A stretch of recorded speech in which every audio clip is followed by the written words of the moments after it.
Good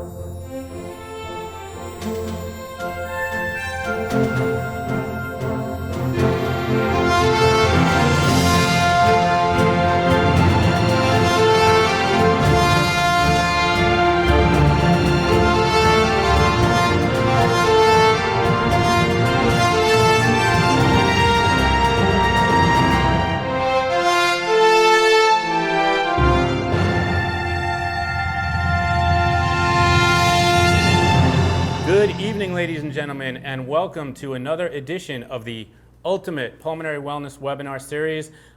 We are very lucky tonight to have a very special guest, Marion Mackles, and I forgot to print out her bio, but I will go from memory. Marion Mackles has been a physical therapist for 21 years. She is a specialist in cardiovascular and pulmonary rehab, and she has taken the art of chest therapy, secretion clearance, airway clearance, mucus clearance, phlegm, getting rid of phlegm to a new level. And basically what I say to people is if Marion cannot get it up, then it's not coming up. Anyway, we also want to, before we get started, welcome to the show, Marion. Thank you. But you'll have a chance to talk. But I also want to thank our friends at the American Lung Association and our partners in Better Breathing and Better Breathing Clubs. I also want to thank tonight's sponsor. Yes, you heard it. Tonight's sponsor, Monahan Med and Monahan Medical are the makers of the Aerobika, okay? And you will be learning a lot about the Aerobika tonight. It's one of the positive expiratory pressure devices. And I just want to let you know that we would not allow them to be our sponsor if we didn't believe in the product. So we don't have any products that we don't believe in. We are not that kind of groveling, crawling snakes who will take any product to give us money. But we want to thank Monahan Med, and we look forward to a future with you in secretion clearance. And as always, I want to give you our usual disclaimer. What you are about to hear tonight are our ideas, our opinions. Do not go out and say, Noah told me to do it or Marion told me to do it. We did not and we will not. Anything that you are going to do or anything that you hear us say that you like, please clear it with your physician or your healthcare team first. And without further ado, please feel free to type in questions and we will try to get to them. So now, Marion, welcome to the show. Thanks, Noah. This is cool. All right, so let's get started. Tonight we're going to talk about the who, what, where, when, and why of mucus and secretion clearance. So let's start with who. So Marion, the things we're going to talk about tonight, who should be doing these types of things? Everybody should be doing these types of things. People who have COPD, people with IPF, people with NTM, people with pulmonary hypertension, interstitial lung disease, you name it, singers, athletes, anybody who has mucus. And you know, as my line is, you know that book, everybody poops? Well, everybody has mucus. That's a fact of life. We all have it. It's just a matter of how your body utilizes it. Is it used for good or bad? So everybody is going to benefit from what we're about to talk about tonight. Absolutely. There's no one who's going to get no benefit from it. All right, so let's talk about what a little bit. So what is mucus? What does it do? What is it for? Mucus, what is it good for? Okay. Mucus is like the Batman of the body. You know, it's like starts out being really good and it means to help you, but then it gets like kind of evil because it just overdoes it. Mucus is a goopy fluid. I don't want to go into the biology because to tell you the truth, I'm terrible at explaining it. But what mucus is a thick fluid that is secreted by tissues. In your cells, especially mucosal cells, or areas where there's mucus in the lungs, for instance, you have these plain epithelial cells, which are the cells that line a lot of cavities. In the lungs, you have epithelial cells that have little hairs in them, cilia, and you have cells that produce mucus. Now the mucus in the lungs is produced to be like a fly paper in there because every millisecond of the day we take a breath in, and there are, to quote my children, gazillions of particles in that breath that we took in, soluble, insoluble, all sorts of things. It goes into the lungs. Now, some of that stuff sticks to the mucus, and the job of the mucus is to make sure that hopefully it will come out. It's like fly paper. How it moves out is a whole nother story. Do you want me to go into it? Yeah, why not? Okay. It's a good story. Okay. So, back to the cilia. Okay, you have these cells, these epithelial cells that have these little hairs called cilia that flip back and forth. And I always like to picture things. One of the reasons why I like calling this Zen and the art of mucus clearance is because I really think it's important to get some sort of imagery of what this looks like that isn't textbook. Okay, so you have these hairs, and it kind of looks like it's something in a swamp. They almost look like a plant. And they float in a very, very light fluid that is also considered a mucus-type fluid, but it's very light and it's not thick at all. And they sort of float there. On top of that is a thicker layer of mucus. And as these cilia whip, literally sort of whip around, they take some of the fluid back with them, and then they, in a wave, move forward. And as they do that, the tops touch the thicker mucus, moving whatever is stuck on there forward. So I always like to think of it as sort of this swamp. Like when you were diving, you took a picture once where sharks were swimming, and there were all these sort of plants going up and moving the water. And I always think that's the cilia, and everything on top is sort of in the stuff that the mucus moves. It sounds like those things like in the car wash as you're going through that are sort of like wiping the suds off as you move through the car wash. Is it like that? Well, next time I'm in the car wash, I'll see. All right. But here's the problem. There's a lot of problems. Several things can affect how the mucus works. Let's say there's some sort of disease process, okay? What can happen is you can start to produce more mucus because of inflammation. When you have some sort of inflammatory process, the body produces mucus to get rid of that whatever it is that is causing the inflammation. So let's say you have a particle that is insoluble. The body wants it out, but it's irritating the body, or there are other things that are irritating the body. So the mucus cells will produce more mucus. Sometimes what happens is the mucus cells will actually start pushing the epithelial cells away. They'll come from other layers and push and produce even more mucus. So eventually you have tons of mucus that the body cannot get rid of. So there has to be another way to help it. Now, some interesting things about mucus that do affect mucus is, one, the humidity that's in the lungs. It has to be a certain temperature. And also, let's see what else would do it. Let me ask you a question before you go any further. So if I'm understanding you correctly, normally we all have mucus and we all produce it. So normally the mucus is there so that if something enters our body, it's going to get caught in this fly paper, hopefully before it even gets to our lungs, right? No, yes, right. It hopefully is going to get trapped, right? Correct. So now my question is, for people, before anybody had lung disease, or for the average person walking around, I'm not aware of my mucus. Why is that? So what's happening to that mucus in a healthy person? The mucus in a healthy person, the mucociliary tree just keeps pushing it up. And what happens when it pushes up? It's, basically such small particles that, one, some of it vaporizes into the air, we cough it up, or we swallow it. The incredible thing about how our body was devised is that we share a tube. There's a shared tube with a flap with the stomach, with the esophagus. So phlegm can be pushed up this way, as with the nasal cavity, it's pushed down this way and goes into our throat. If we swallow it, then it goes into our stomach, where the stomach acids kill anything that's in there. And that's a question people ask a lot. So should they swallow it? Well, here's the thing. People are swallowing mucus all the time, right now. I just swallowed it, okay? But sometimes you can have such large amounts that you have to cough it out. Now, you can cough out a small amount. I may be talking to you and all of a sudden, okay, right then I coughed out mucus in almost a vaporized form. The particles were so small.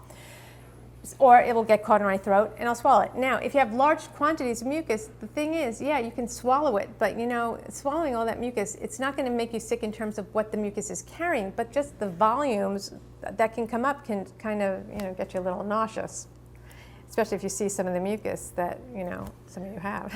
So if you have a little bit, don't worry about swallowing it. If you have a lot, try to spit it out.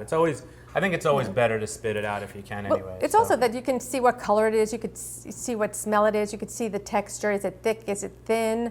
When people come to see me, I always have them, no matter what, no matter how small, I want them to spit it in a cup and not to send it out for, even if a doctor doesn't want a sample, I put it in a cup because then I can see what does that mucus look like. I can also see how thick it is. One of my favorite things to do is to turn a cup over, and if a person is with me for an hour, I'll see how far that mucus went from the bottom to the new bottom, to the top of the cup. And oftentimes I'll leave it, if it's so thick, I'll leave it till the end of the day. And there are people where by the end of the day, it's still up there. Now, a lot of our patients, let's say in particular the patients with COPD, the patients with NTM or MAC or bronchiectasis, they're constantly producing mucus. So what do they need to know about what they see in the cup and what changes should they be worried about? Okay. Well, I always say you should get to know what your norm is, and a lot of people do. Oh, my mucus is always sort of that yellow color, or it's always a slightly bit gray.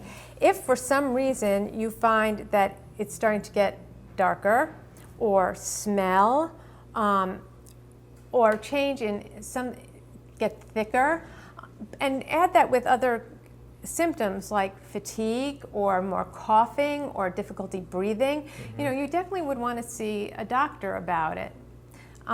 If it goes from thicker to thin, I'd say that's a good thing. That's a good thing. So one thing we talk about all the time, ladies and gentlemen, and Marion, is really trends, okay? So looking at any number, whether it's heart rate or blood pressure or anything like that, one number alone doesn't tell us that much. So in other words, if your blood pressure is 160 over 90, that sounds bad, but maybe 2 hours ago you were 200 over 100. So always look at the trends, and the trends in mucus are a way that you can, number one, help to prevent yourself from getting sick, but also to catch it right at the top. So thinner is always better than thicker, right? Right. Lighter is always better than darker? Yeah, for the most part, yes. And clear and white is always better than a color? Oh, yeah. Okay. Okay, and a lot of times somebody will say to me, oh, I have a lot more plugs than usual. So let's say you're looking at a clearer mucus, and you see little sort of plugs, straw-like things in it, and sometimes thicker plugs. Sometimes someone will say, I'm getting more plugs out. Should I worry? Well, if they're feeling better, that's a good thing. It means they're actually helping to get some of the things that are clogging their lungs out. However, if they're saying they're feeling more tired, more run down, again, shorter breath, aching bones, sometimes I will say, okay, maybe they're getting more plugs out because there's more there's something happening. So I'll also tell them at that point to go see a doctor. What about blood in the mucus? Well, it depends. Sometimes blood in the mucus actually comes from the nose or the throat. It depends on the color. And of course, any change, if you don't usually have blood, but you see something in there, it's always good to check with the doctor. If it's a brownish or purple color, it usually means that it's been down there longer because it's oxidized. So again, if it's a new symptom and something that you're unfamiliar with and you haven't had a conversation with your doctor about, you should definitely go see it. It can mean that there's some sort of form of infection or some sort of fungus or bacteria. It can also, sometimes mean that there could be some sort of collapse or, or separation happening. Trauma. It needs to be looked at. Yeah. It's not something to treat with a home remedy. Correct. All right, so how are we going to get rid of this mucus? Okay. So I know that's what everybody wants to know. How are we going to get rid of this mucus? Okay. Well, first of all, there's so many different ways that I thought, why not start at the very beginning, okay? I know a lot of people just sort of have questions about what exactly chest therapy is when some people have had it, some people haven't. Chest therapy is normally what we consider several steps. A good chest therapist will will, one, do cupping on a person. Cupping is where you take your hands, and it's actually a very old art form.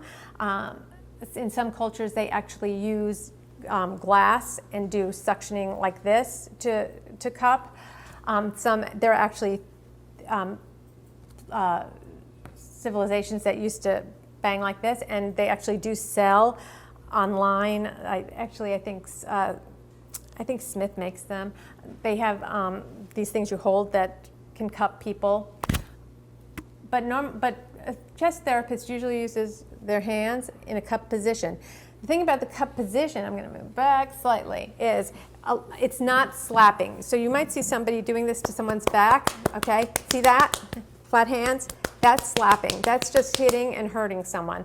The whole idea is that when you cup your hands and you hear that popping sound?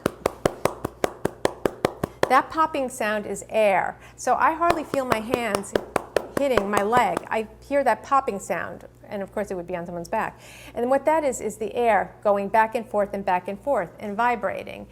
Well, that vibration also helps vibrate and dislodge mucus in the lungs. So that's what you're doing when you're doing chest therapy. Now, chest therapy, when I worked in the hospital, a lot of times I'd pass a room and there'd be somebody slapping somebody and going, cough, cough, cough, cough, cough. Well, that's not exactly how you do it either. So first you want to basically have someone cup, and then there are other things like taking a breath, doing rib mobilization, doing bouncing on the rib, vibrating to shake things up, because this instrument there's so many visualizations or so many things you can that you can compare it to, but it's a bellow system. So like with a fireplace bellow that you open and shut where you have the frame and something inside, the same thing with the lungs. You have the soft tissue and you have this frame. And a lot of times the rib cage is not pliable. As a matter of fact, as you get into your 30s, the facets where the ribs, little areas where the ribs attach, they start to get wear and tear, produce a little less fluid, become a little less movable. So the rib cage starts to lose some of its mobility. At first, you don't notice it like everything else, and then as you age, of course, you notice it more and more. Or if there's some sort of disease process, it will be stiffer. So you want to help that rib cage sort of help pump the lungs a little bit. You want to do a little bit of vibration to help shake up things in the lungs. Some people actually use hand vibrators. So there's a lot you can do. So when we talk about chest therapy, we're talking about a whole bunch of things that we do, and it also includes deep breathing. So taking that into consideration, I want to move now back to how can somebody help themselves? Well, when I first started, actually none of this was out yet, and we depended a lot on breathing techniques. So the very first breathing technique that we did, and you probably remember it, is active cycle of breathing. In active cycle breathing, and let me just say this, as many therapists as there are different combinations of active cycle of breathing. So, people teach it slightly differently, people mix up, or not mix up mentally, but they mix up different ways of doing it, different techniques. So just remember that you can go online if you want and look up active cycle of breathing, and you will find tons of different ways to do it. None of them are wrong.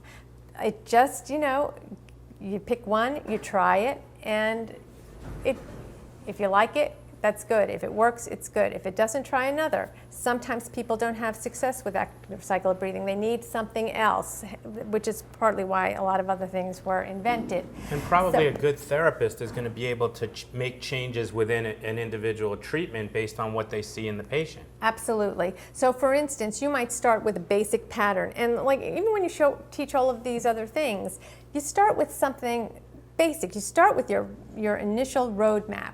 And then you see where the terrain takes you, and you change and adapt things. So if we were to do active cycle of breathing right now, it would start with quiet or relaxed breathing. Sometimes it's also used as rescue breathing when people are having an asthma attack, where you, some people, therapists like people to lean back. I like people to lean forward on their knees, and again, some people will have you breathe through your nose, or some people will have you breathe through your mouth. Now, nose breathing, mouth breathing. Yes, we should breathe through our noses because it warms the air for that humidity that I was talking about that helps mucus stay a little bit more, have a better velocity and stay a little looser, so it comes out a little better if it's a certain a certain temperature and there's a certain amount of humidity in there. The cilia in the nose help to clean the mucus. However, sometimes people can't breathe through their nose, or what I deal with a lot in New York is when I start to teach people to do these things, doing nasal breathing, they have such bad sinus drips that instead of dealing with the lungs, all of a sudden I'm dealing with, I can't even do it, but you know what I mean? And they're hacking, and it's not really their lungs, it's all coming from their nasal cavity, and then, so anyway, I oftentimes will have people purse their lips and breathe slowly through their mouth. So there are options. If you're a good nose breather, by all means, take that breath in through the nose. Otherwise, purse lips, nice round openings, very easily through your mouth. So you start active cycle of breathing usually with about a minute of nice, relaxed breathing. Nice and easy, through the nose or through the mouth. Always blowing out pursed lips. And you just let everything relax. You're leaning on, some people can like to lean on a table. Again, some people teach it sitting up and leaning back. I don't like people leaning back when they do it because every time you lean on a part of your body, either side, back, front, you're inhibiting that part of the rib cage and the lungs. So I like to try to keep things a little open. When you lean forward like this, it lets the diaphragm drop down into a relaxed position. Some people, again, like to splint a little more on the table. It helps hold their rib cage open and drop their diaphragm. I like to use just down on my legs and splint my rib cage there and let my diaphragm drop. Okay, and you do that for a minute, just breathing slowly. Now, while you're breathing, you might want to start to imagine that the air is going deep down into your lungs, way past wherever that mucus is trapped, and then coming back out, sort of the search party. After you do that for a minute, you want to do a little bit more of like a heavier type of breathing. So now we're going to really expand our lungs and take a deep, deep breath in. So we're sort of, let's see, I'll show you. Okay, you don't want to force it so you're feeling like you're going to like explode. You don't want your chest to, like in Alien, you don't want that little head popping out of your chest. Okay, Now this is for people with obstructive disease or restrictive disease, yes. right? Yes, so anyone correct. could do this. Anybody can do this. Is there anyone that shouldn't do it? Could it be dangerous for anybody? Active cycle breathing? No. No, everyone could do this. Everybody okay, perfect. can do this, okay? Because you're not going to, one of the things that you don't want to do is, let's say you've had, you're prone to pneumothorax. You don't want to hold, your breath for long periods of time, but you don't do that with this anyway. No breath holding. No breath holding, ever. okay? So there is sometimes in some of these things, in all of these things, like a secondary a little second or two where you switch over breathing, but that's normal in breathing anyway. So for instance, if we're doing, just to sideline for a minute, let's say you're doing a paced breathing where you're breathing in through your nose, there's always going to be that and, which is a second to 2 seconds or so, where you're changing over from the nose to blow out of the mouth. So it's not in through the nose, right out to the mouth. There's that little turn, the turnover, okay? So, where you hit your glasses. Anyway, so the same thing, it's just almost a very natural hold. So when you take your deep breath in, you're gonna make sure that you're expanding your lungs and taking a really good breath in. Again, through the mouth if you can, or if you can't breathe through your nose, or through your nose, whichever works best for you, okay? You're gonna take a deep, long breath in. As much as you can, fill up, but you don't wanna have your shoulders go up like this. You wanna try to move them back, and then you're gonna blow it out. Now this time you're going to picture it going deeper, but not higher. So you're going to sort of breathe that air in and up, have it come around and fill, and then you're going to blow it out. You're going to take like 4 breaths in like that, and then guess what? Then you're going to go back into your relaxed breathing. Now, a lot of people start teaching at that point, putting the huff in there. Most of the times, active cycle of breathing, that will be the cycle. Relaxed breathing, then a minute of relaxed breathing, 4 good deep breaths in. That's a cycle. Some people add cough, which we'll talk about, to the cycle after that, and then go into relaxed breathing again, and then do 1 more cycle. So you can do all different variations.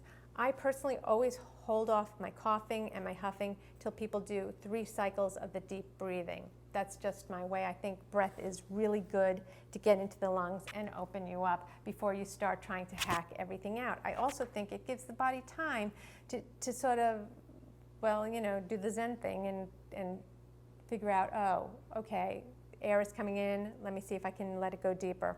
I like to give body a chance before you start huffing. And it's also the air that's going to help move those secretions up, right? Absolutely. Okay. Then most people will end, or put in the middle of this, a huff cough. What is a huff cough? I'll say this. I'm not a big fan of huffing, and I will show you what I do instead. I find, only because people tend to overdo the huff, in its simplicity, in its simplest form, it's a beautiful thing, okay? There are fast huffs that help clear upper part of the body, and a lot of times when people do this, they'll do a fast huff first, which goes like this. Okay, it's just a fast, okay, which helps clear upper. Then there are also a deeper huff, which I love. I had a doctor once do this, and he actually did this.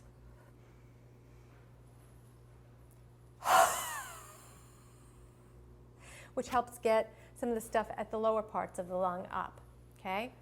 Now, the problem I have with the huff is, for me, a lot of people leave it at just that. Now you're supposed to try to get it out, and they just huff. So you'll find I have a lot of patients who come to me, and this is what it ends up, a half an hour of, when I ask them, show me what you do, show me what you've been taught, show me how you do things. They'll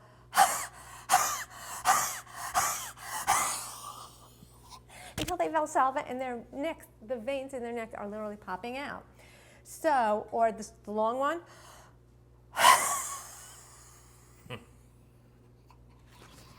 Okay? No. So, and what happens? The stuff is still here, and then they're like, trying to get it out, and go back to the huff. Isn't this beautiful? Don't you love it? Anyway, it's an opera. So, I really do believe that people should cough. Now, a lot of people who do active cycle of breathing after the huffs, at the end of the active cycle of breathing, when they feel like enough is here, they will put in a cough.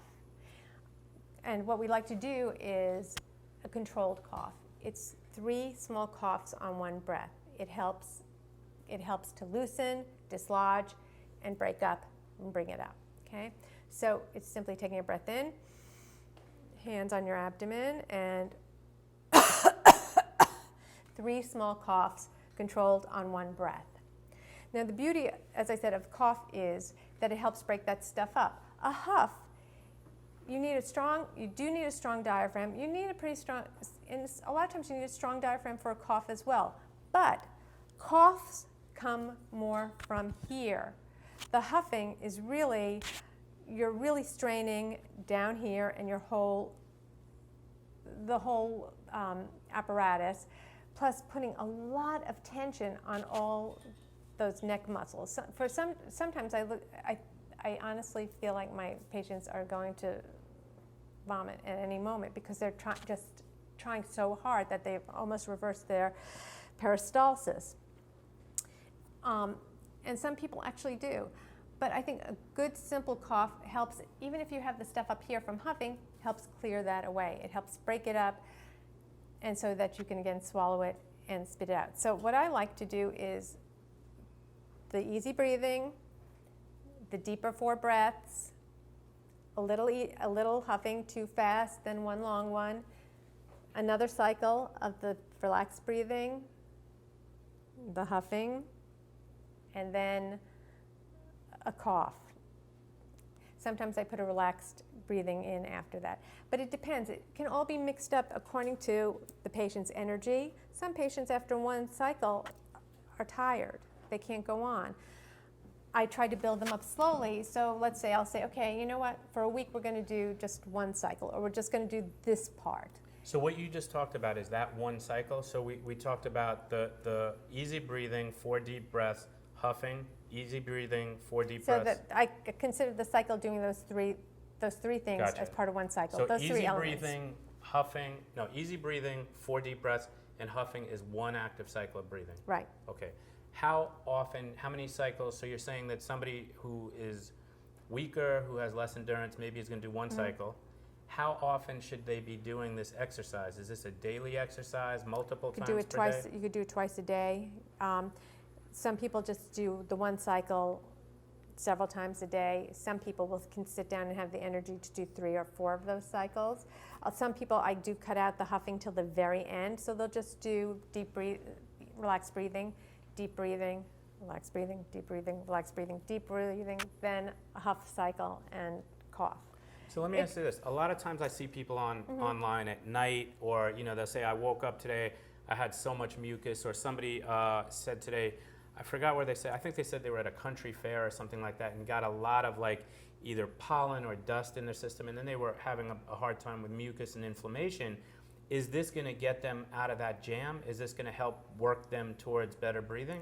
It can. It can. It really depends, again, on how involved. Well, first of all, let me just say this.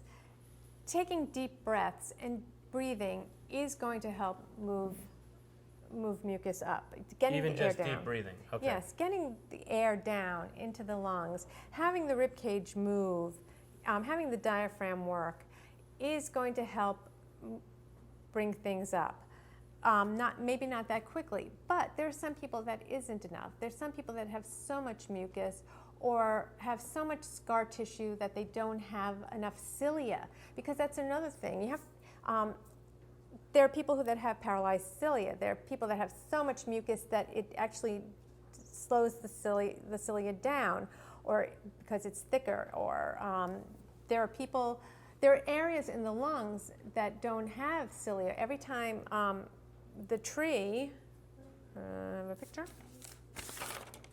Okay, every time you have a split over here where it breaks up into another part of the bronchioles and then goes further and further into that tree-looking thing, every time it splits off, every time there's a place over here. Can that be seen? I'm sorry. Can you see that?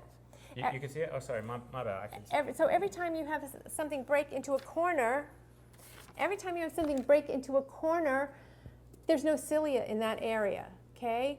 Where things bifurcate, where they break off and form this kind of area. There's no cilia there, so a lot of stuff can get caught there and trap things. So again, it depends on the viscosity, how thick your mucus is, how much mucus you have, how well your cilia are working, how much scar tissue you have, because that also tells us how much cilia you have. If it's replaced by scar tissue, that good epithelial tissue with the cilia doesn't exist anymore. How many mucus cells you have that take over and push through and produce mucus, so that the epithelial cells don't function properly anymore. I mean, there's a lot that happens. So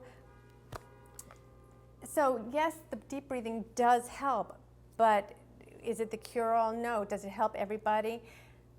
Not totally. No. It will maybe. It may not be enough for some. It may not be enough. Here's another fact that is fascinating to me that I can't believe. I know it's true, but it's like I can't believe it whenever I hear it. For cigarette smokers, okay, 1 cigarette will paralyze the cilia for 1 hour, okay? So imagine somebody who's smoking a pack a day, which is 20 cigarettes, or 2 packs a day, which is 40 cigarettes, and then that person wonders why they can't clear secretions or why they get sick all the time. It's because the cigarettes are paralyzing them. So you're bringing in this toxin, and if you live in New York City, we are breathing in more toxins than the average person. If you're living on a farm, you're breathing in a lot of toxins. But the body is designed to sort of help us get rid of this bus exhaust or whatever it is. And then when we cigarette smoke, and we're bringing in more toxins, but we're also paralyzing that system that's supposed to help protect us from it. So another reason to quit smoking. So we talked about active cycle of breathing. I know a lot of people are tuned in tonight because they want to know about these different devices. Okay. So let's go to the devices. People talk all the time. We see them, and here's another thing, just understand that we are not trying to give you a specific recipe. We're trying to teach you that these are the ingredients that are available to you. And as Marion said, you have to draw an initial ink stroke somewhere, okay? We have to start off with the basics, and then we see what works for you and what doesn't work for you. So every day, there's not a day that goes by that somebody doesn't say, should I use the Aerobika, or should I use the Flutter, or should I use the Quake, or which one is better? I think Marion's going to tell us what she, rather than say good, better, best, because that's not fair to number one, to any of the manufacturers, particularly our sponsor, Aerobika. No, I'm just joking. But it's not fair to any of the manufacturers because they can all do something. So what the benefit of having Marion here tonight, because she has used all of them extensively, and my guess is that the majority of people have used one or another one, okay? But I would like to, Marion, have you say, to them, this is what I like about it. This is this is not what I like, but this is some of the limitations, and who would benefit from which one. So take it away. Okay, so I'm going to start with the very first one I learned on, like 20 years ago, something like that. God, is that long? I first started teaching people how to use the Flutter, and it was the only thing on the market, or at least the only thing that was available to us, and we were all very excited about it. Now, I will be very honest, I don't have that many patients who use the Flutter anymore, and many doctors have moved on. However, the patients that are using the Flutter and love it, swear by it. And my feeling is when a doctor comes to me or sends me a prescription where the patient is using the Flutter and he wants them to learn the Acapella or something else, I say to the patient, are you successful with it? And they say, yes, I love it. It helps me.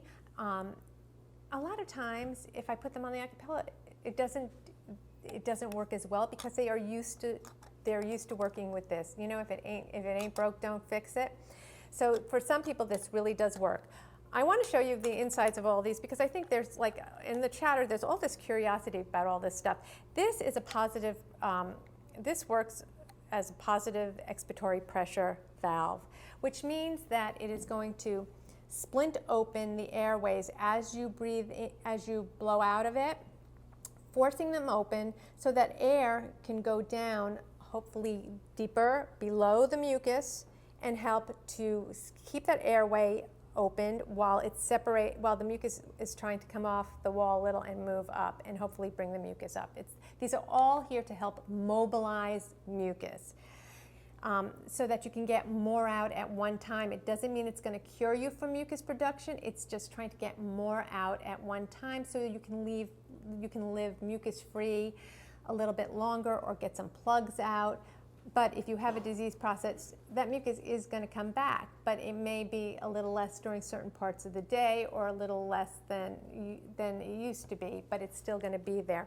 And also think about it like, if you have bronchiectasis, if you have, chronic bronchitis, as Marion said, you're going to produce mucus, okay? But it's like saying, well, you're going to get dust in your home, but you have to periodically dust it, otherwise you wind up full of dust. And here you wind up full of mucus. And the problem with not clearing it on a regular basis is that that's going to make you more prone to infection. Right, right. So this one has a ball and a little cup that goes in it, okay? And that's the whole thing. When you're breathing, when you're actually blowing out, what happens is the little ball vibrates and it oscillates some of the air, and you have the pressure that helps open things up. Now, here's the thing about this little doodad. You can only be in a certain position for it to work. You cannot, let's say you need to work on one area of your lung, you can't lay in a different position and use it. You can't be laying flat in bed and use this, or let's say you have something going on in your left side of your lung, you can't lay on your right side so that this just vibrates your left side. It is unipositional. Basically how it works, and you also cannot breathe in through it. You have to breathe in either through your nose, or you have to take your mouth away. The problem with taking your mouth away is once you find that position where you have the good vibration, for me anyway, I do have patients who've been using this for 20 years and they can do this blindfolded. They can find their position again like that. I cannot. But it works in a very small range here to find your best vibration. The way that they teach it is that there's a slow phase that is your mucus breaking up phase that you do very slowly. Let me see if I can find my position.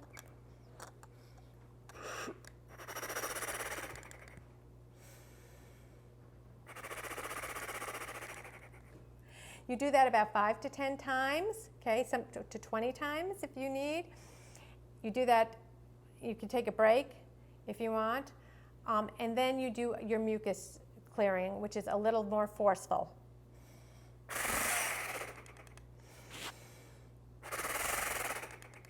And you do about 2 of those. Then you're supposed to huff, that kind of thing again, or cough.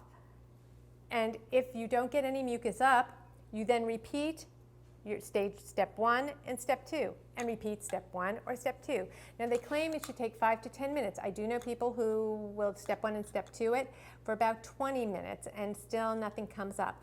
My theory is, like, if you've done it for 10 minutes and you don't feel anything happening, let it go, okay? Because it's triggered something, and something will eventually come up. It might be coming up a little slower. You know, the things that are in your lungs, they don't like come up like this. The stuff you get up could have been there for about 10 days, 3 hours.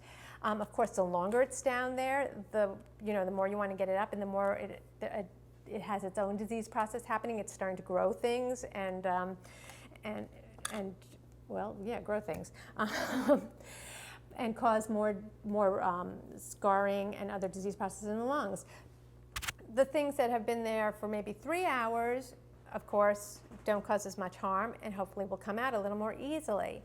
So my feeling is, if you're exhausting yourself doing it over and over and over and nothing comes out, it's okay. Let it go.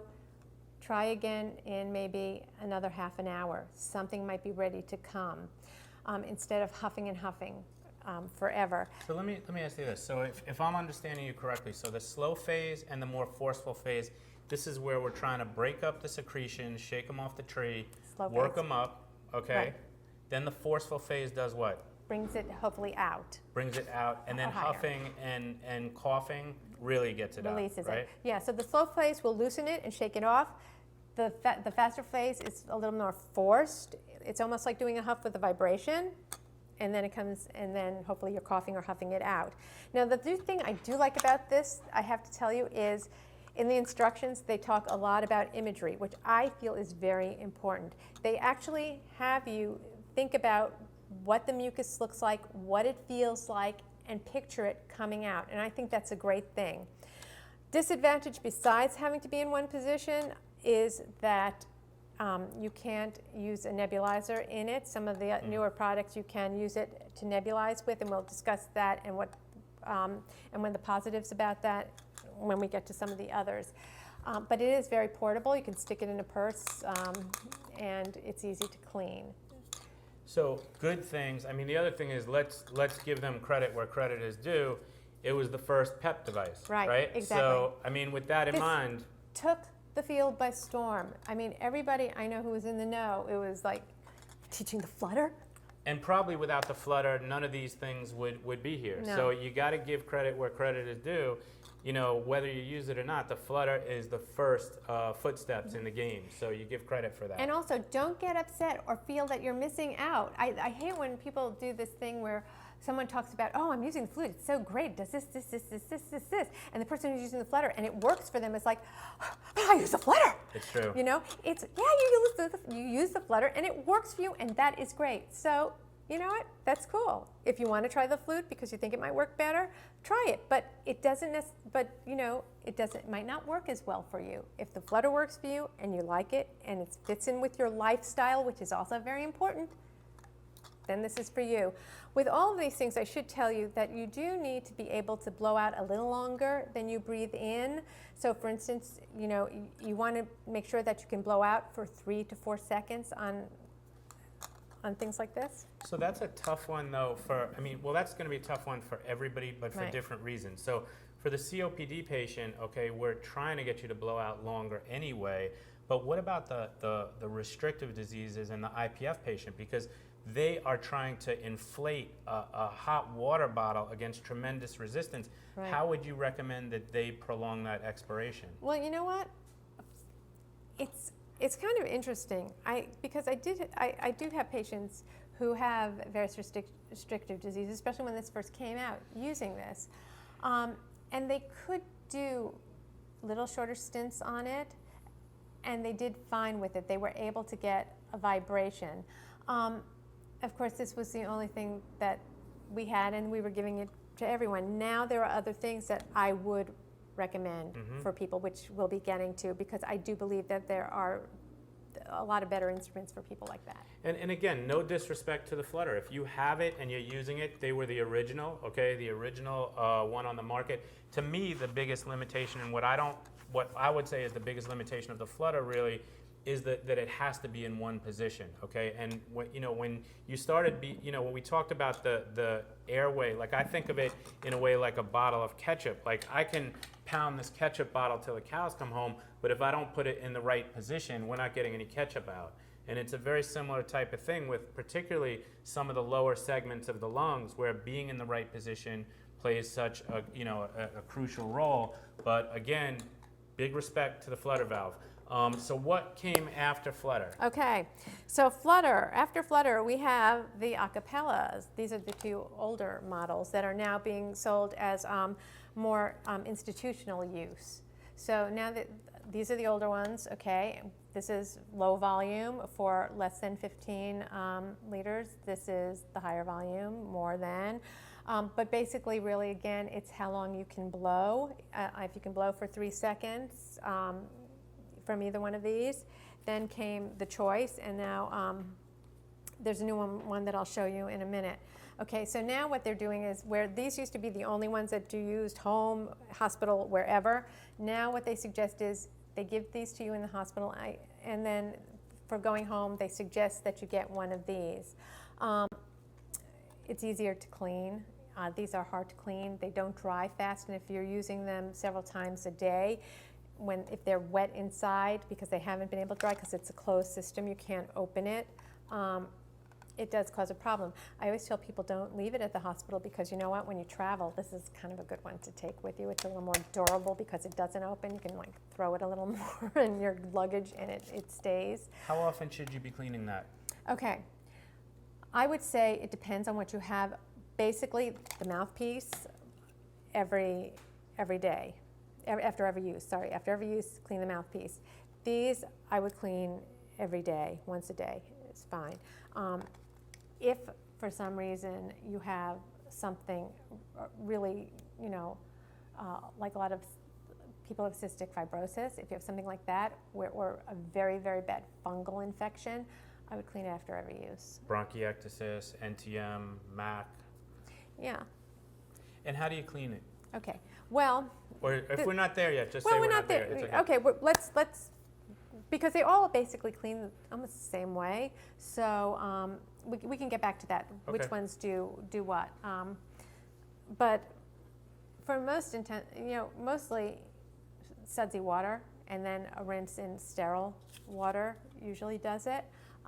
There are more stringent rules from the Cystic Fibrosis Foundation that you can follow as well, in terms of these not boiling, but this one boiling, and some of the others, as well as soaking in alcohol or alcohol water combination for 20 minutes and then rinsing in sterile water, or putting it in a bag, a plastic bag, all of the plastic bag with, one of my patients puts it in a plastic bag with hydrogen peroxide, lets it soak for 20 minutes, and then again dips it in sterile water. I find that when I tried cleaning it in alcohol, even with dipping it in sterile water, there was always sort of that, when I used it, that you taste of alcohol. I did not get that from the hydrogen peroxide. I will be honest with you. Maybe you found those of you who clean it that way have found something, other than that. But that's what I have found. But again, sudsy water works really well in rinsing.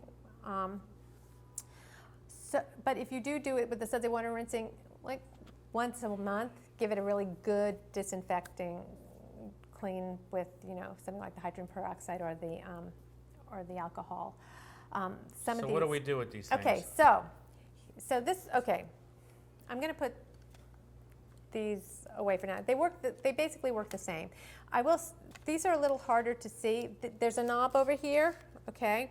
What this does, again, these are positive pressure valves, so they are going to splint open those airways to let the air go down as you blow out. The air goes a little lower to try to bring things up. This also has a little bit of, you can see it more in this one, the choice, but inside they have a little lever that bounces up and down as you blow, okay, and on the end there's a piece of nickel, I think it's nickel plate, and a magnet, and how it bounces causes these oscillations that go down into the lungs and help to mechanically vibrate and shake up some of the mucus.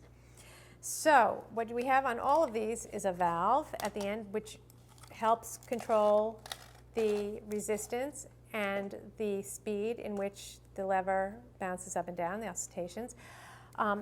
There are no numbers. There's a little marking here, and then it goes from 1 to 5, 5 being the highest resistance, 1 being the lesser resistance.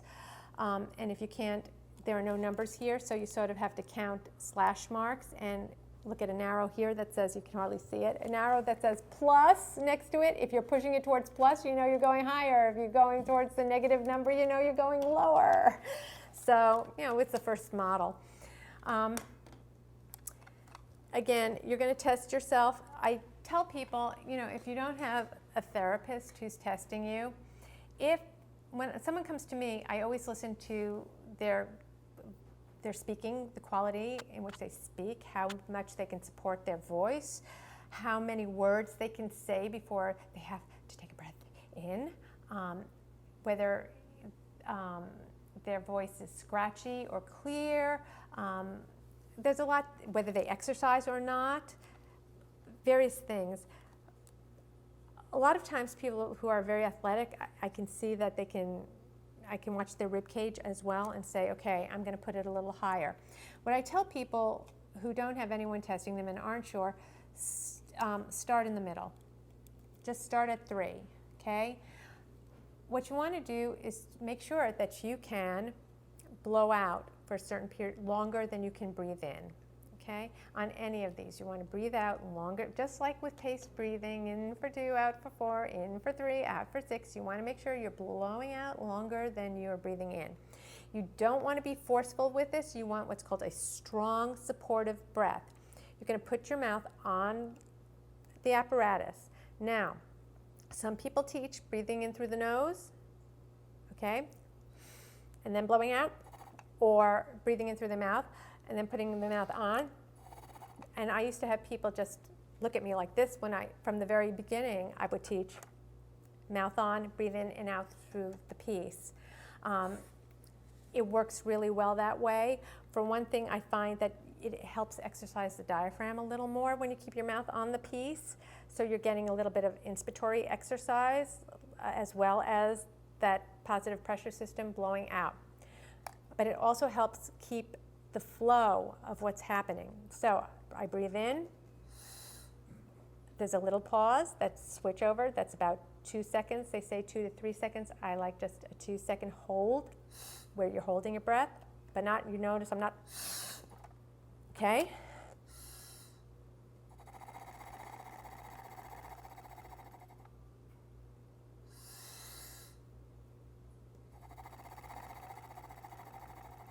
okay? Now I can go a very long time. I have very healthy lungs. I could even go longer, okay? But you want something where at least you're going longer than the amount you're taking in, hopefully for 3 seconds, okay? If not, you want to go to this and start and figure out where you go from there. If at 3 it's too hard for you and you think, let me start, you know what, maybe if I'm a little lower I can do it, put it down to 1, see how you do.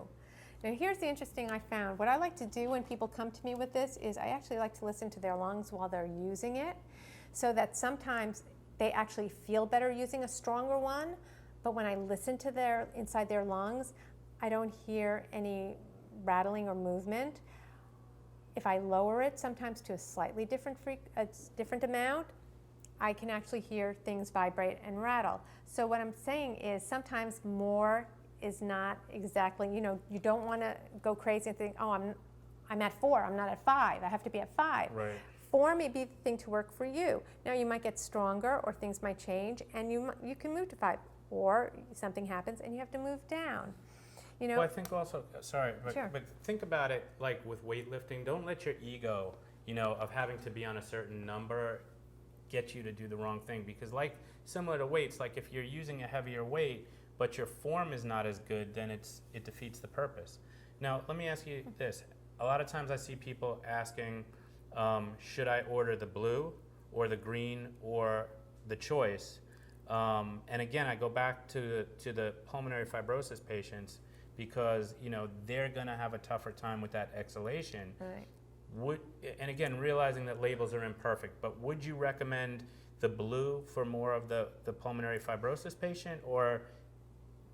I hate to like pin it We down don't that want way. to generalize, Right. but I mean, But you know, people want something they could walk away I with. would say if you are very short of breath, where you have a lot of this while you're talking, you know, that kind of thing, I would say definitely the blue, and test yourself out at 1. You want to hear, it's a little harder for me to use the blue because my breath that overwhelms it a little bit, but okay, it is a little easier to use. So, yes, where you might not be able to get something long enough on this, you could get it on this one. Now, interestingly enough, though, I thought I was insane at first, but then I spoke to other people.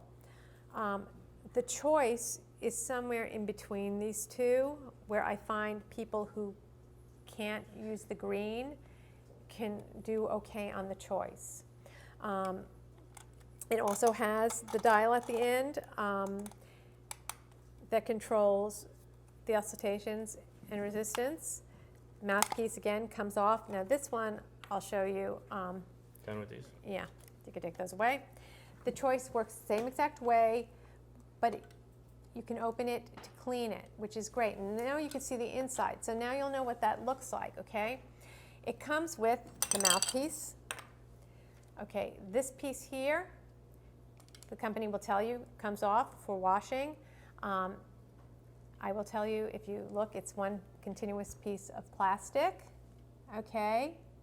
And when you keep taking it on and putting it off like that, even the joint is plastic. Anybody who deals with things like that all the time can tell you, the more you do that, the weaker it gets.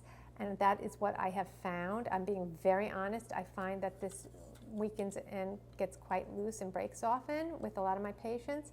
So I've had this one for a long time because I keep it together when I wash it, and when I'm rinsing it, I hold it at the joint. Now, here's the part that flips. If I take this, comes out for washing as well. Whoopsie. What you'll notice is, you can see over here, can you see that? There's a piece of metal there. Can you see that? And over here is another, I think actually that's the magnet, and this is the piece of metal. I don't know which is which, I'll be very honest. But that's what, when you're breathing out, that's what makes this do this and cause you to have auscultations inside. So again, it's splinting and having the air do this auscultation thing that helps break up the mucus. So as I said, people who can't use the green do better on this. Now I'll show you a little trick too about this. this is from my patients, okay? So I'm sharing with you. I learn more from my patients. So please, like if you use any of these and you have anything you want to share, please, by all means, I love information from patients. I had one patient who did not like and several patients have told me this, that sometimes they feel it is a little weak for them, even, or it doesn't flutter as much as they would like. They don't get enough feedback. They actually turn it over and are very successful with it upside down, and there is a slightly different feel to it. So that's something you might as well try. All right, so how do we use this? Same thing. It's the same thing. It's now I should say, with the acapellas and also with all of these devices, you don't want to be puffing your cheeks. So the acapella, this is not one positional. You can use it in many positions. So when I'm training a person who just generally needs a clearance, I like them not leaning back again because I don't want them to inhibit any part of their lungs. I like them sitting up to work their rib cage. A lot of people will they do like to splint because they feel they get a little bit of vibration, but I like to train people as much as possible to sit up straight and make those muscles work if it doesn't fatigue them. Again, in the mouth, taking a breath in and a longer breath out, same as before. What you want to avoid is this. You want to avoid that as well, see, with the flutter. If you do that and you can't control it, sometimes it's because of a weak diaphragm, sometimes it's structural, just how your face is built, like, Dizzy Gillespie, okay? Then you're going to want to hold your cheeks because then the air is getting trapped here and buffered instead of going to your lungs. So you can see in my cheeks. So instead I'm going to hold my cheeks, okay? Sometimes you can stop doing that after a while, sometimes you can't. Now, the great thing about this, again, is let's say I have something going on in my left side of my lung. I can inhibit my right side by laying on my right side and actually blow. So let's say I'm laying in bed, I can hang upside down and do it. So if I had to do somebody in Trendelenburg and I really wouldn't do this, I could. The other thing about these are that you can attach a nebulizer to them. Some nebulizers fit right on this piece over here, okay? And some don't, but the company does sell an attachment that you can put on, and then nebulizers do fit on it. And what you would do is breathe in and out through this as you're nebulizing. Now, you say, why would I do that? The theory is that it will help push the medication down lower into your lungs and make it more effective. A lot of times my patients don't cough up when they nebulize just when they're nebulizing with these, but what I do notice is that when they do cough up later, they get a lot more. What I usually tell them is when they're done nebulizing, wait about 5 minutes and do maybe about 5 to 10 more blows on it just to stir things up and try to cough. This can also be used in any position, right? Any position. Yeah. One thing that people ask a lot, and I don't know if the company tells us this or not, but one thing we should try to do, because, again, a lot of people are seeing these things online or in Facebook, and someone will say, I use the Acapella, and as you mentioned, people want to get it. But maybe we could come up, if it's not available already, if it is available through the company, I apologize, I'm not as well versed as Marion in these things, but maybe we could come up with some kind of test, like how many numbers can you count to or something like that, to try to help people make a decision as to which one they should use or not. It's really hard, and that's what people talk about with all these things is, it's usually that the doctor is married to one or the hospital carries one of the devices, and so that's the one you use. Like, for eons, it was the Flutter, and then the Acapella came out, and I had a lot of trouble with the Flutter, so I was sort of interested in the Acapella, and then I took to it, and it became my thing. And when other things came out, it was hard for me to switch over and try to visualize who might use something else. What I found is what started me on it was when something wasn't working, and I thought, okay, what would work for this patient? But they started with something, and that's the problem. It's not like a shoe store where you can go and try it on for a week, or, well, you can't do that in a shoe store anyway, or you shouldn't, but you know, it's not like you can try it out for a week, or like a boyfriend. Or girlfriend. You can't try it out for a week and then give it back. And you can't return it, and Yeah. it's It's you done. don't want to do it. Right. I mean, that's the real. You know what? There should be some kind of tester for this. You know, like Yeah, it really is hard. For the most part, what we try to do is make it adapt to a person. So, for instance, some people can't handle. It exhausts them to do a full acapella session. I do my acapella in cycles, just like an active cycle of breathing. I do 3 cycles using this as the deep breath part, and then the relaxed breathing in between, and then huffing. Well, I don't huff, but I cough at the end. That can be done. Some people do. There are, and I've seen various protocols where they use it. I think it was an Australian one, I don't remember, where they actually do active cycle of breathing, and then at the very end, before the huffing stage, they take 10 blows of the acapella. So they're all different variations, and they suggest it especially for patients where the acapella alone just might fatigue them. So there's that. One of the and I do use it for various other tools, and I do have patients and I know some people say, you know, one is enough, but I do have various patients who we mix and match a little. They started with one and realized it wasn't enough and they needed something else, or whatever. So we do have patients who you sometimes give up one and start using another one when it comes out, or use both in different ways. I'm going to quickly move on just to show you. I haven't played with this yet. I just bought one myself. But I'm liking it. It's an acapella that is built for nebulizing. So you can unplug here and put your nebulizer and attach. I'm not going to plug it in right now, but you can attach your tube. And over here, it has your numbered. I kind of like this. I wish this were on all of them. It's nicely numbered, and you have your dial here.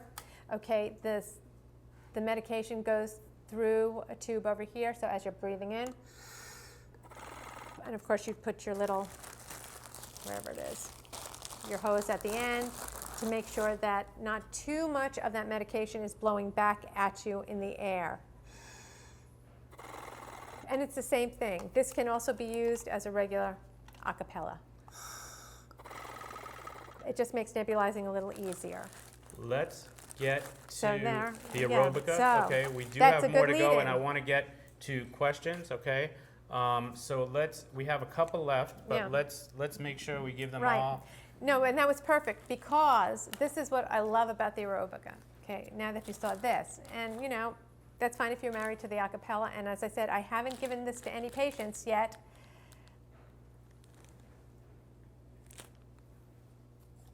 Okay.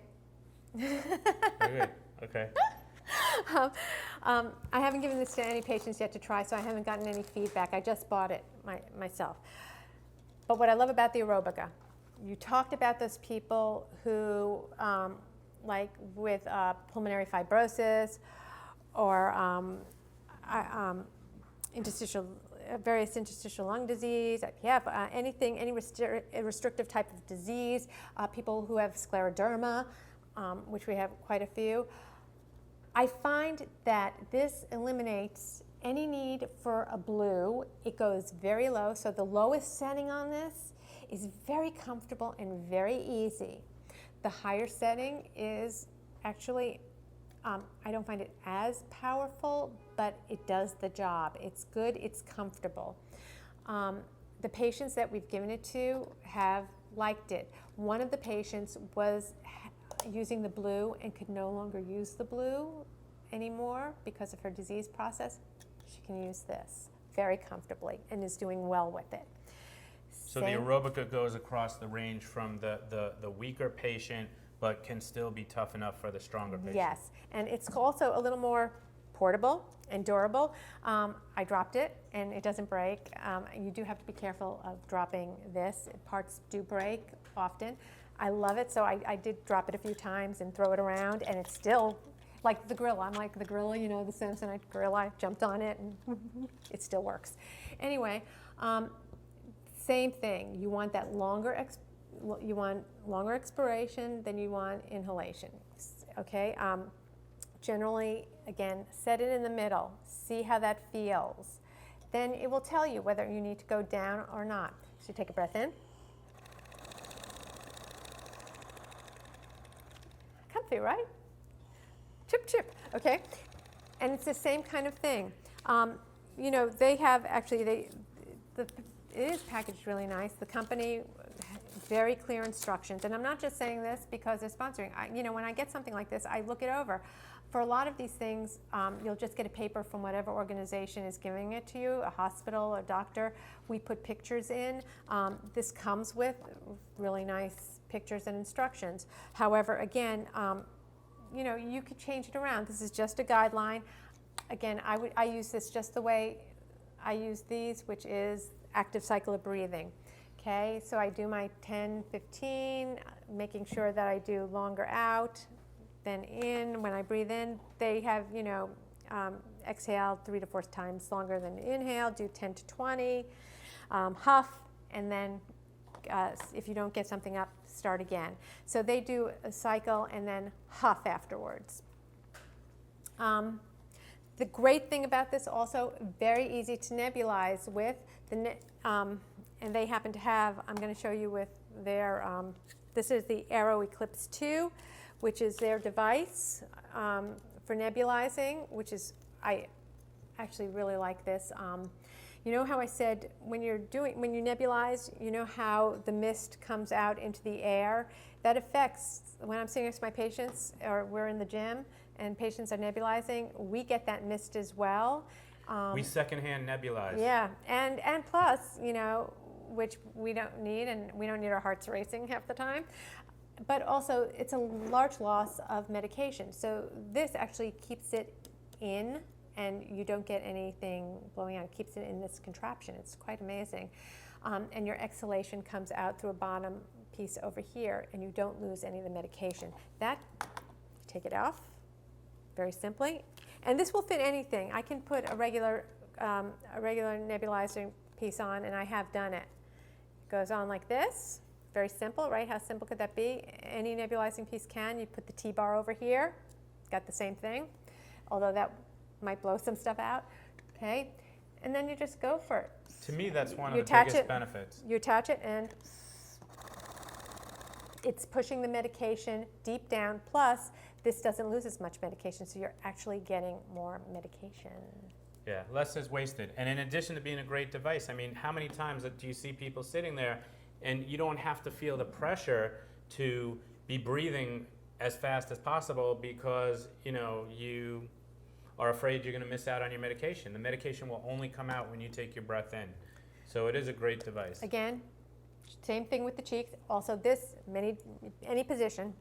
The only thing that some of my patients, the one patient who tried this, who was using the Acapella already, said was, and I can understand this, there are some patients that need a little more feedback with the feeling.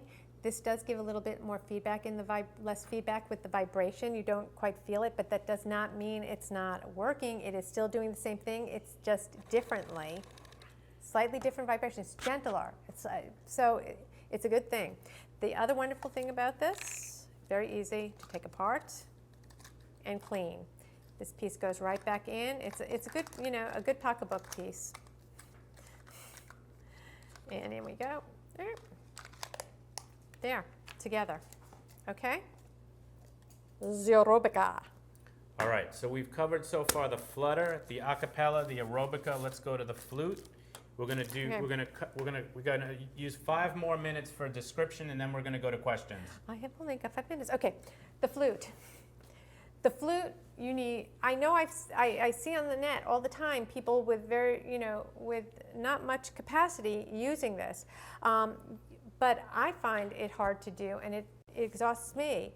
So, but basically this works differently. This is listed as a positive expiratory pressure system valve, but it isn't. What it works is on acoustics. It works on sound waves.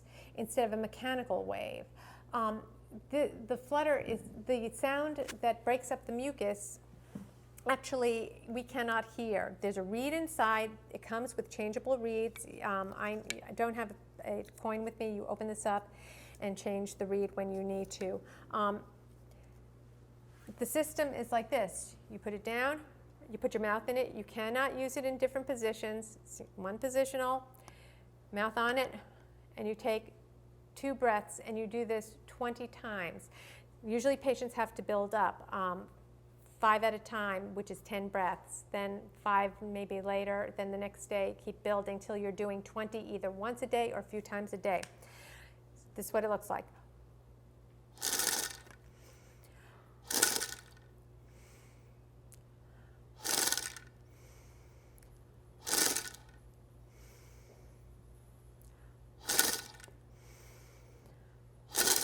And mind you, that's only 3, and I'm getting tired already. Okay, I don't use this much.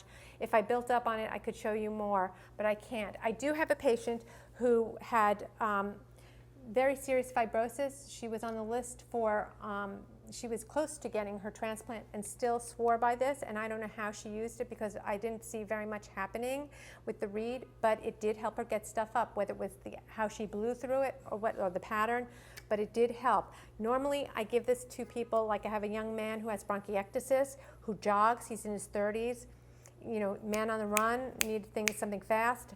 This was it. That's what I gave him. I find it difficult. But for you, those of you who do have COPD and don't have much of a capacity, and this works for you and you love it, use it. It's the Flute. Okay, last one I think is the Quake, and then we're going to go to questions. Quake. Okay.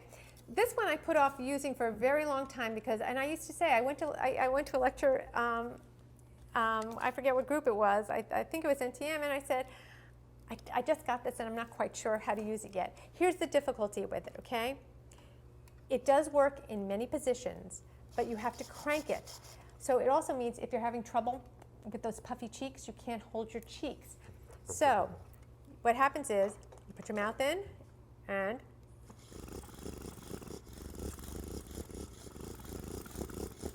you're breathing in and out as it goes around. And it forms this very intense, weird vibration over here. If you go faster, you hear it, you get more vibration. Now, for a lot of my patients, they have enough trouble coordinating just breathing in and out. This is kind of difficult. However, I always thought, those people who can't huff and cough something out, and it's always here, and they just, you know what? I should try it on them. And I did. And I got great success with people who have swallowing difficulties where the food lodges in their vocal cords and they can't get it out. And people who just can't cough or huff no matter what you do properly to expel things. I found this broke it up enough for them to really be able to get it out. Or when they coughed, it was all of a sudden dry. So that's what I like this for, and I have several patients who are using it now for that purpose, sometimes with other devices or with a vest. But that's what I'd like this for, and the company may say other things, and that's fine.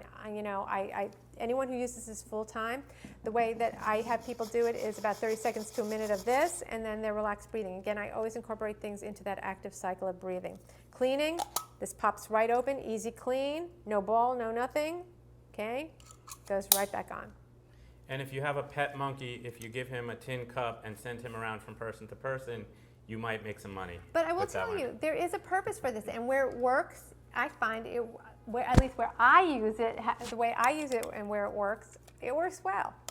That was a joke. Don't sue me, Quake. Let's go to some questions. All right, so should I use an expectorant, and how often? Every 12 hours or 24 hours, daytime or nighttime? I'm going to pass this one off and say that's something you really need to ask your doctor about. John is asking guaifenesin versus NAC, NAC, so N-acetylcysteine. I'm going to say, based on what I know about that, they do different things, okay? The NAC is an antioxidant, okay? Some people say that the NAC is going to liquefy the mucus more. The guaifenesin also is a mucolytic. So again, these are things that I think are trial and error. I know people who swear by Mucinex and they take it or guaifenesin, and then I know people say it didn't do anything for me. Right. Same with NAC. I don't think either one is really dangerous in any way, but again, check with your physician before beginning. They are doing more studies on NAC though, and this is why, because it is, remember, it's a supplement, so it's not under Food and Drug Administration. So one of the conferences I went to, there was a lot of talk. How much? How do we know the purity, et cetera, et cetera? So there are things that you have to think about with that, and they're not doing studies on NAC, a few more studies on NAC in terms of negative side effects. Okay. What is the danger of swallowing infected mucus? Nothing. You know what? Like I said, the beauty of this system was it goes through the nose, the stuff, and down into the throat. The stuff from the lungs was made to come out into the throat, where we either cough, and again, some comes out, or goes into vapor, or it gets swallowed. The acid in the stomach, the stuff that's in your mucus cannot live in that acid. Sometimes your stomach can't even live in that acid. It's the ultimate purifier, Yeah. so don't worry about that. Is mucus the same as frog in my throat? And will these devices help with the frog? I don't know. If the frog comes out and you kiss it and it turns into a prince, then you'll know. You might need a snake for the frog, but is that what people mean when they say a frog in their throat? Well, no, a frog in your throat can be many things. It could be, listen, you could have stiffened vocal cords. Frog in your throat is that coarse kind of feeling. It could be mucus. It could be something going on, again, with your vocal cords. It could be trapped food. You could be having trouble with swallowing. You could have medication, fibroids, medication. A lot of the medications dry out the vocal cords, make them stick together. Particularly the powders, if those powders get stuck on your throat. Question from Seattle, and I think you covered this a little bit, but let's just say definitively, Marion, would using the device of choice like Flutter or Acapella in different drainage positions be a good thing? It seems like the bronchioles would drain better if we lay down in various positions. Yes. What I like to do is I like some people to do a general once a day where they're sitting, because these should be used really if you have a really bad disease process or a disease process, you should be using it at least 2 to 3 times a day. Okay, once in the morning when you wake up, because I know you've heard Noah speak of this constantly, where you're waking up and you're in this position and there's no gravity working on you, everything comes to the center. When you sit up, it is ready to come out. So morning, night, you want to clear the day so that when you go to sleep, maybe that cuts down on that process, and you want middle of the day to help clear the stuff in the middle of the day. Now, I like the perfect time to do things, let's say if you have a lot in your upper cavity, is when you get up in the morning and you're already in bed. If you don't have to nebulize, I like people nebulizing first and then doing it, because it helps open up the airways. But if you're in bed or near bed, if you could be in certain positions that clear by just laying down this way, your upper lobes, or this way, or this way. So it's good to do in those positions. It's specifically if you know there's one part of your lung you have trouble with. A lot of times I'll have people have various problems where when they lay down in bed to go to bed at night, I might have them lay on one side and do it, and then roll over and do the other side, and et cetera, so that you're ready for sleep. And then you can clear in bed, sit up and clear in bed, things like that. And we can make the drainage positions available at some point. I will make them available in my Facebook group, Breathe Easy, Ultimate Pulmonary Wellness for All. And I knew I was forgetting something, and there it was, a shameless plug for my Facebook website. All right, so here we go. Here's a great question from Paula. Are you able to do the breathing exercises to get the mucus up without leaning over? I just had surgery 3 days ago, and it still hurts the incisions to lean over. So let's use also any post-surgical patient. Right. What modifications do they need? One thing that you can do post, some surgeries, they will tell you not to use these things right away, to give it some time. It depends. You really have to check with your doctor to see. And for instance, you might not want to be doing huffing, let's say, or sometimes even a cough you have to modify. It depends. Taking a pillow, hugging that pillow securely, making sure the rib cage is being held, or again, you have to see what I always check with doctors myself. Even if I think it's safe, I'll ask the doctor and discuss why. If I think it might hinder somebody if they've had some sort of abdominal surgery, I don't want to increase that pressure with, a huff of any sort. Guys, I just want to say it's 8:26. There are still a good number of questions. Okay. If it's okay with you, can we go to 8:45? Sure. Okay, I mean, I don't want to put you on the spot, but we could go for days, really, just going back and forth with these questions and answering different things. We're trying to give the most bang for your buck, and I'm going to shut up now so we could go to more questions. Is it usual for a stage 4 patient, mostly emphysema, to experience increased amounts of mucus as their disease progresses? Sure. So the answer is yes, okay? One thing we talk about a lot is the difference, when we talk about COPD, the difference between chronic bronchitis and emphysema.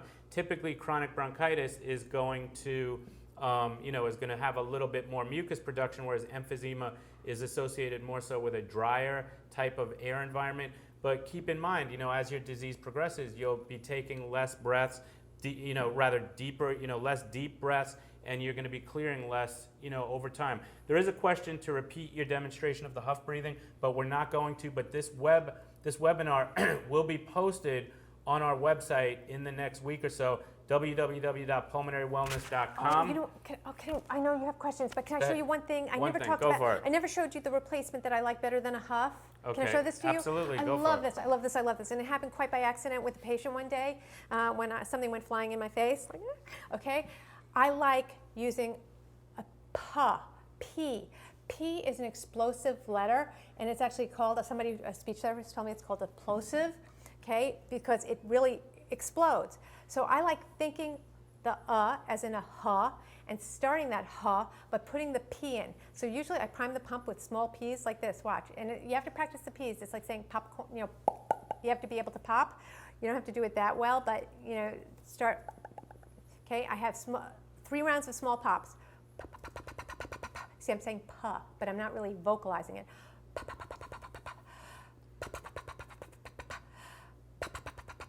I do about 3 of those, and I am already starting to feel something like moving. And then I take a deep breath, and I always help support my abdominal muscles a little bit. Then I take a deep breath in, and I throw that puh across the room. So it's like, but when I do it, I'm not feeling that thing in my throat where a huff. It puts it right here. And a lot of times my patients, when I teach it to them after they've been huff coughers their whole life, they look at me like this because all of a sudden there's something right trapped in their teeth. And I'll follow that with a cough or more of it. It depends. But my patients really love that. So that's for you. Okay. Okay, next question.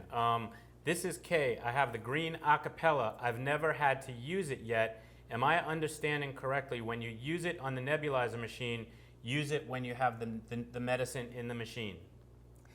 There are different ways of doing it. You can nebulize using the Acapella, and what that will help do is push the medication down into your lungs a little further. I find that people, when they're taking the medication, using it, they'll eventually get stuff up, but they have to work a little harder at it. This is just my experience with patients, and I've sat with them while they've done it. And they still have to take a break and then about 10 minutes and then do some more Acapella to help get it up, or coughing or whatever, or other exercises to help get it up. Other times, some people like to nebulize because they can't handle doing the Acapella. Oh, that's a lie. They can't handle doing the Acapella while they nebulize, or some of these other devices, it's too much for them. So they'll just nebulize, and that's fine. Wait about 15 minutes, and then do your whole workout, your Acapella protocol, whatever that protocol might be. Okay, next question. I use the Encourage machine with vibrating vest for mucus clearance. If I'm having hemoptysis, which is blood in the sputum, should I lay off using the vest for 1 or 2 days until the hemoptysis subsides? And let me just follow up with this. It said, recently I've had a significant increase in hemoptysis, not just pink sputum or bits of blood, but actual blood coming out. See a doctor. That's ER to me. So you don't want to play around with significant amounts of blood in the sputum. No, okay? It can be so many different things, and it can be serious. You should go get that checked out. Any special care of the Aerobika when you travel? You can wash it. You can wash it in sudsy water. Okay.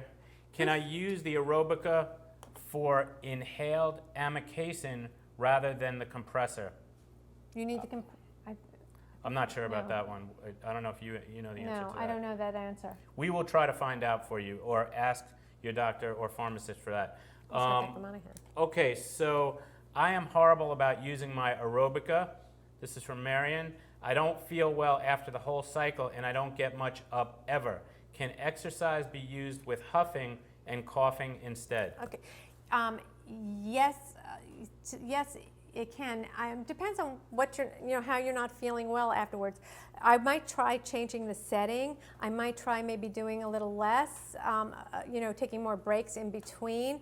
What I do a lot with actually every patient ends up, whenever they use any of these things, I also believe that this helps vibrate and helps with getting air into the lungs and helps loosening the lungs. But the thing that it lacks, that a chest therapy session does, is that rib cage mobility that helps pump things out. So all my patients end up afterwards doing breathing exercises that include arm movements that move the rib cage in various positions and directions to help pump some of that stuff up. Exercise will definitely help do that. If you want to try variations of the Aerobika, with changing where you huff or cough, that's fine. You could try the puzz. You could try doing various arm exercises. We could post some, the ones that I use, or whatever, to do after you use it, and see if that helps. The first thing I want to figure out is what is making you not feel great when you use it. Okay, foaming mucus, large amount expired, had 15 months of MAC treatment, reoccurrence. This is not normal, right? I'm going to say no, that's not normal. Again, think of the trends. If something's getting worse rather than better or rather than stable, our goal is stability or getting better. So if something's getting worse, talk to your doctor about it.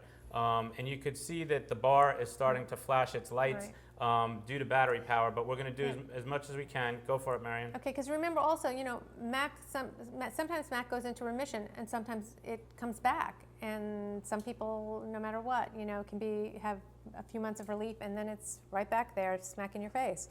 So go see a doctor. Here's a question from, I believe, a clinician. For patients having difficulty blowing, I have made my patients use Flutter looking up.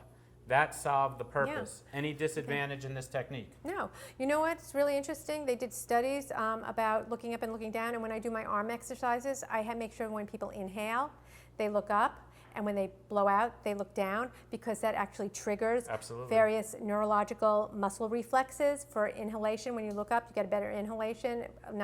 Great, but when you look down, better exhalation. So yeah, sure. And my theory, whatever works. Okay, can any one of these be used in combination with or as a replacement of the vest? Combination, yes. I would not replace the vest. I used to be a real naysayer about the vest. I think there's certain vests, and I'm not going to go into that now because it's a whole other topic, but I found that many of the vests weren't working as well, or exhausted patients, and for what they were doing on the vest, it wasn't getting a lot up. And I did find that there's one vest that a lot of our patients use, and it seems to be working quite well for them. I like to use either the vest with, I check with the doctors, of course, and have them nebulize with the vest so that it's pushing it down more, the medication. And then I'll have them, after they use the vest, take a little break and then use any one of their the valve devices to help clear, because the vest will get up here, and again, then you have to break it up from here and get it out. So I do use these devices, and I think they're very helpful for that. There are some patients who do not use medication during the vest, and a lot of times what works really well is to pause your vest treatment every 5 to 10 minutes. Take the device, do about 10 blows, then do a minute of rest, put the vest back on, and you make that your cycles, and it works really well. Great. Can we purchase the sponsor's device through you? The answer is heck no, unless we apply a $1,000 surcharge on it, in which case I'm happy to get you as many as you like. But we will find out and make available to you a website where you can get the Monahan Med Aerobika. What are your thoughts, and I know, Marion, you have some thoughts on this, about nebulized saline solution and what percent? Okay. I let the doctors figure out the percent, and I know there are different theories about hypo and hypertonic, and again, I leave that to the doctors. I'm not a doctor. I don't prescribe. I don't like to step on people's feet. Some find that the higher levels of salt irritate them.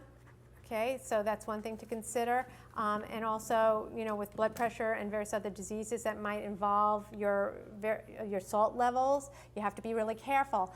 But I love, love, love people who use saline to help cleanse, because there are times when, remember I described this, okay, and I'll call a doctor and say, I cannot get it, like 2 hours, it has not left the bottom of it, turned upside down, it has not left that jar. That stuff is in your lungs like that, and you're trying to get it up.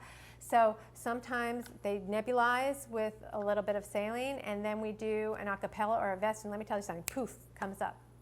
But you should still be drinking a lot of water and doing other things to help that. That's just a stopgap. Okay, we're going to the speed round now. Is bronchiectasis in a class of its own? The answer is no. It is an obstructive disease. It is not COPD. It is a chronic obstructive pulmonary disease. It's not COPD. Remember, COPD is emphysema and chronic bronchitis. Next question. So often when I lean over, Marion, silver dollar-sized gobs spew out uncontrollably. So I don't lean over at any time without using a finger pressed against my throat to try to prevent this. What could cause this response? I have alpha-1 and bronchiectasis. Yeah. Well, that right there.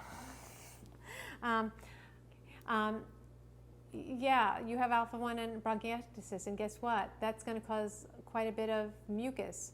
I would say what you need, I don't know whether you use any devices, I don't know whether you use a vest, I don't know what you nebulize with. I would talk to a doctor. That stuff should come out. I mean, if you're swallowing it, okay, but if it's that much, you don't want that in your stomach, not because it's going to cause any disease, but I mean, it could just get your stomach ill. And you want to see what that mucus is. You really need someone to take a look at it. And I would say that there might be a possibility that you need to do something that mobilizes it at certain parts of the day so that you walk around free the rest of the day. So for instance, I had one person who had very bad bronchiectasis and just constantly, like the tissue was full of this disgusting stuff. We finally got her on a program of vest and acapella where, she had, after the morning, she had long periods of time until 3 in the afternoon where she could go without that happening to her. So, first of all, I would want to know what you're doing to clear and when, and what other medications you're taking. Next question, is there a baby shark in the aquarium behind you? The answer is no, it's a plecostomus. Next question, when I used the vest, it would cause my shoulder to hurt, so I stopped. Is that okay or not okay?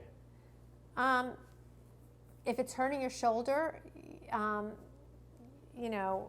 it be a problem with the fit? It could be. There are vests, they're not as effective, that just wrap around the chest, so it would could help leave your shoulder alone. But if it's one that you have that goes over your shoulder, it might be, and it's hurting your shoulder, the problem is you don't want to injure your shoulder because that could cause other problems, and actually that eventually could affect how you breathe, because if you're splinting a sore shoulder, you're not going to get that rib cage mobility or breath that you want, and that could cause other problems in terms of future surgeries, whatever. So, heal the shoulder, try to get back on the vest, look into maybe just the wrap around and see if that works.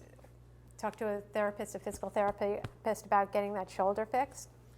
Okay, 4 more questions. Are these devices, and if possible, I'm going to ask you to restrict your answer to yes and no, again, if possible. Are these devices useful for postnasal drip type mucus?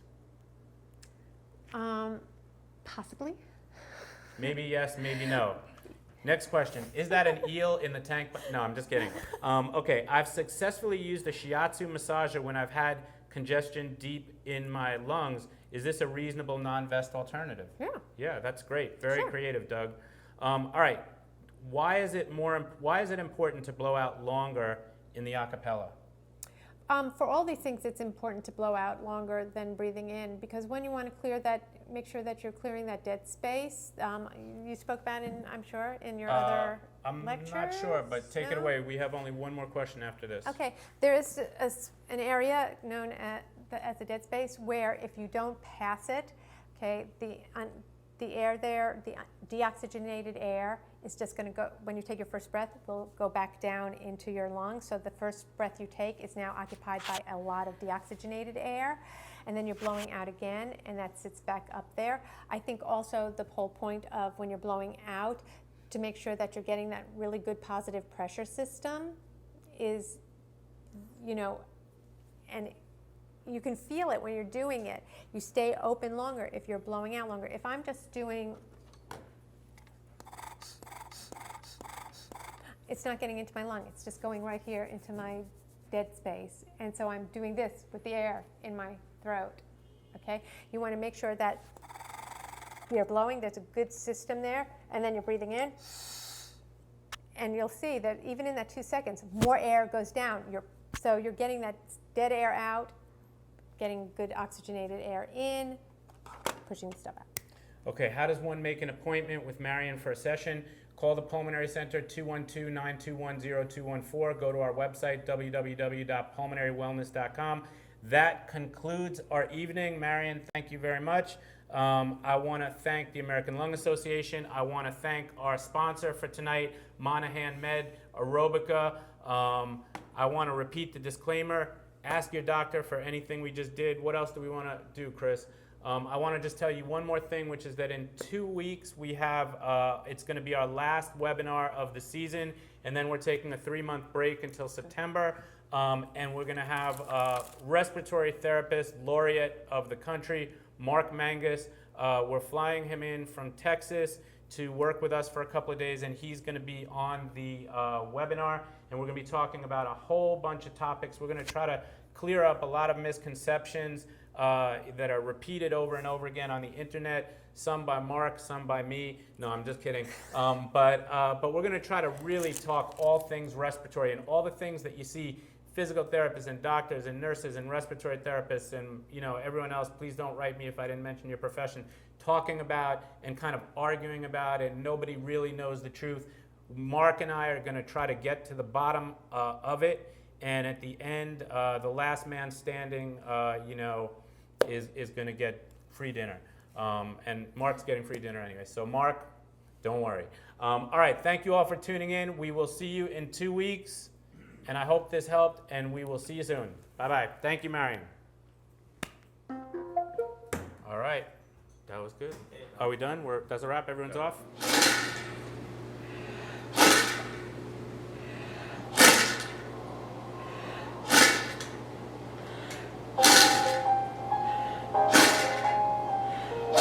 Next one in.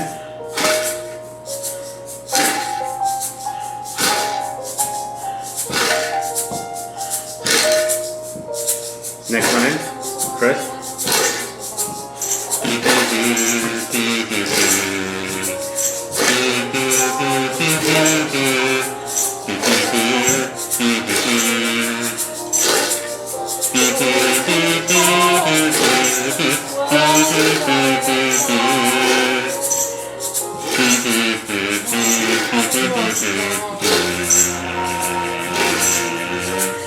Go crazy now.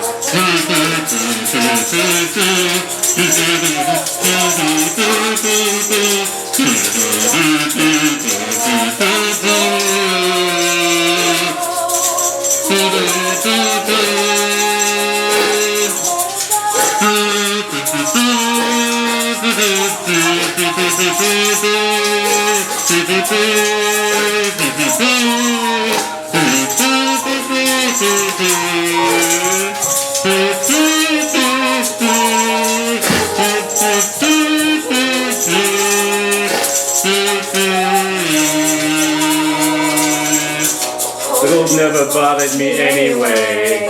Alright, that's a wrap. Alright. Alright, well, I'm buzzed.